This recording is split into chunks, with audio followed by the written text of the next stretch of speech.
My brothers and sisters, as the joyous echoes of Advent fade and the decorations are packed away, we may find ourselves asking, what now? Has the spirit of the season truly left us, or does it linger, waiting to be rekindled in our hearts? The wise men, guided by a star, found the infant Jesus in humble surroundings. They knelt before him, offering gifts of gold, frankincense, and myrrh, symbols of kingship, divinity, and sacrifice. This scene, so familiar to us, invites us to reflect. Where is Jesus to be found today? Is he distant, a figure confined to history books and stained glass windows? Or is he near, dwelling among us, waiting to be discovered? Just as Bethlehem was a mere stone's throw from Jerusalem, so too is Christ close at hand. He is present in the faces of our neighbors, in the cries of the needy, in the laughter of children. He dwells in the quiet moments of prayer, in the fellowship of believers, and in the depths of our own hearts.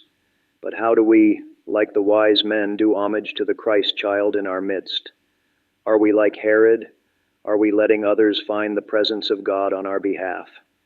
And are we so incurious about Jesus we care not to venture outside of familiar surrounding? These questions beg of us to find out, how do we recognize and respond to God's presence in our everyday lives? Firstly, let us seek him with open hearts and minds.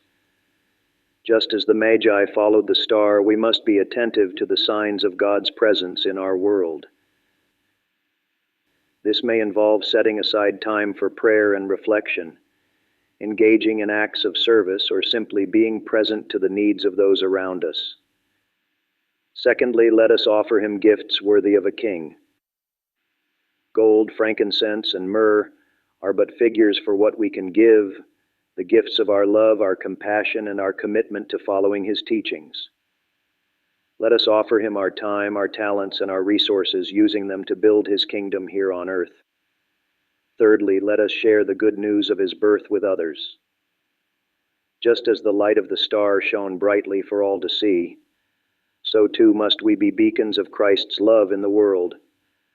Let us proclaim the message of hope and salvation to all people, regardless of their background or beliefs.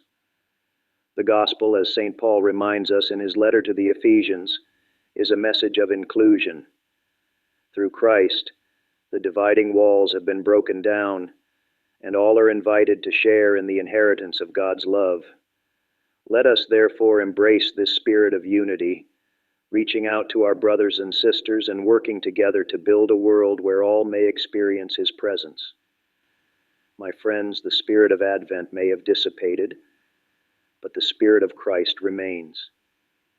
Let us not allow the busyness of our lives to distract us from the true meaning of God's incarnation. Let us seek him diligently, offer him our best, and share his love with the world. In doing so, we will truly do homage to the child Jesus and experience the fullness of his presence in our lives.